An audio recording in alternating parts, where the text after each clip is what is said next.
आज की इस वीडियो में हम लोग बात करने जा रहे हैं कंपनीज एक्ट का सेक्शन 169 जो कि है रिमूवल ऑफ डायरेक्टर। डायरेक्टर को रिमूव करना है तो क्या करना होगा। सबसे पहली बात कि member give special notice for removing और रिप्लेसिंग डायरेक्टर। मेंबर बोले तो कंपनी का शेयर होल्डर। शेयर होल्डर क्या करना चाहिए, किसी डायरेक्टर से अगर किसी डायरेक्टर से शेयर होल्डर खुश नहीं है, उसके एक्टिविटी से, उसके परफॉर्मेंस से खुश नहीं है, और डायरेक्टर चाहें, अगर शेयर होल्डर के पास पावर है कि वो डायरेक्टर को हटा सकते हैं, रिमूव कर सकते हैं, तो member give a special notice. और कौन सा नोटिस, एमसीक्यू में पूछ सकता है कि शेयर होल्डर कौन सा स्पेशल, ये तो उतना इम्पोर्टेंट नहीं भी पूछ सकता है। देखिए, तो मेंबर जो होते हैं कंपनीज़ का यानी शेयर होल्डर, वो चाहे तो डायरेक्टर को हटा सकते हैं, रिमूव कर सकते हैं। ठीक है भाई। अब कौन कौन सा शेयर होल्डर, ये नहीं कि मैं एक कंपनी का शेयर खरीद लिया और हम चाहूँ तो किसी कंपनी के डायरेक्टर को हटा सकता हूँ, ऐसा नहीं। उसके लिए एलिजिबिलिटी बनाया है कि कौन कौन सा मेंबर लोगों को नोटिस देना होगा कंपनी को इस डायरेक्टर को हटाना है। तो वही मेंबर लोग, वही शेयर होल्डर लोग जिनके पास 1% वोटिंग पावर है या 5 लाख का पेड अप शेयर है, वही लोग क्या कर सकते हैं, नोटिस दे सकते हैं, स्पेशल नोटिस दे सकते हैं कंपनी को कि रिमूव करना है या रिप्लेस करना है डायरेक्टर को। उसके बाद टाइमिंग, कितना दिन पहले नोटिस देंगे, 14 दिन पहले नोटिस देंगे मीटिंग के, 3 महीना पहले नहीं देंगे। ठीक है, हटाना है तो 3 महीना पहले नहीं देंगे स्पेशल नोटिस।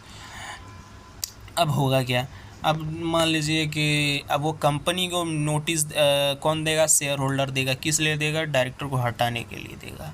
तो अब कंपनी क्या करेगी, उस सेंड करेगी एक नोटिस उस डायरेक्टर को जिसको हटाना है। ठीक है, मतलब बताएगी कि आपको हटाया जा रहा है, हटाना है, उसको भी तो पता होना चाहिए। तो कंपनी एक नोटिस भेजेगी, कॉपी भेजेगी नोटिस का उस डायरेक्टर को। ठीक है, अब उस डायरेक्टर को हटाएगी कंपनी, तो कुछ उसको बोलने का मौका भी दिया जाए, डिफेंड करने का मौका भी दिया जाए। तो डायरेक्टर,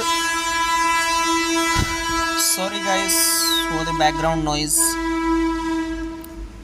तो डायरेक्टर को क्या एक चांस देना चाहिए डिफेंड करने के लिए या एक्सप्लेन करने के लिए, क्यों। ठीक है, यानी उसकी बातों को सुना जाना चाहिए। दूसरा बात, रिप्रेजेंटेशन, यानी कि डायरेक्टर वो जो है वो एक रिटन में रिप्लाई दे सकता है फॉर मेंबर्स टू रीड। ठीक है, उसके बाद company remove director through ordinary resolution, ये एग्जाम में आ सकता है एमसीक्यू के तौर पे कि कंपनी डायरेक्टर को कौन सा रिजोल्यूशन पास करके निकाल सकती है, तो ऑर्डिनरी रिजोल्यूशन पास करके।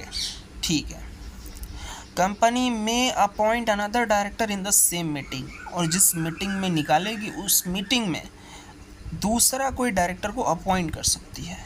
और दूसरा डायरेक्टर वो अपॉइंट करेगी कंपनी, तो उसका पीरियड कितना होगा, टेन्योर कितना होगा। सपोज़ कीजिए जो डायरेक्टर को रिमूव किया जा रहा है उसका जो पीरियड था 5 साल के लिए था, 3 साल में उसको निकाल दिए, 2 साल बच गया, तो 2 साल के लिए उसके जगह पे एक नया डायरेक्टर को अपॉइंट किया जाएगा। तो उसका जो टेन्योर रहेगा वो ओल्ड डायरेक्टर का जितना टर्म बचा है उसके लिए रहेगा।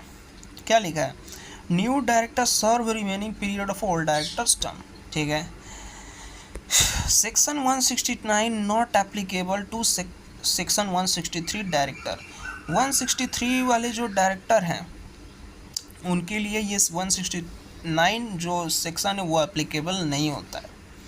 इंडिपेंडेंट डायरेक्टर, जो डायरेक्टर जो है इंडिपेंडेंट है और सेकेंड टर्म चल रहा है उसका, तो इस तरह के डायरेक्टर को हटाने के लिए स्पेशल रिजोल्यूशन लगेगा। समझे, यानी कि सिंपल बात है, इंडिपेंडेंट डायरेक्टर है और सेकंड टर्म चल रहा है तो उसको हटाने के लिए स्पेशल रिजोल्यूशन का ज़रूरत पड़ेगा। ठीक है, अगर ट्राइब्यूनल चाहे तो मिसमैनेजमेंट या ऑपरेशन के लिए किसी डायरेक्टर को रिमूव कर सकती है। ठीक है, इफेक्ट, अगर हटा दी ट्राइब्यूनल ने तो कोई कंपनसेशन नहीं मिलेगा डायरेक्टर को, और no reappointment for 5 years without permission, यानी कि बिना परमिशन के 5 साल तक उसका रीअपॉइंटमेंट नहीं होगा, और कंपनसेशन तो भूल जाओ। ठीक है, तो हो गया आपका रिमूवल ऑफ डायरेक्टर।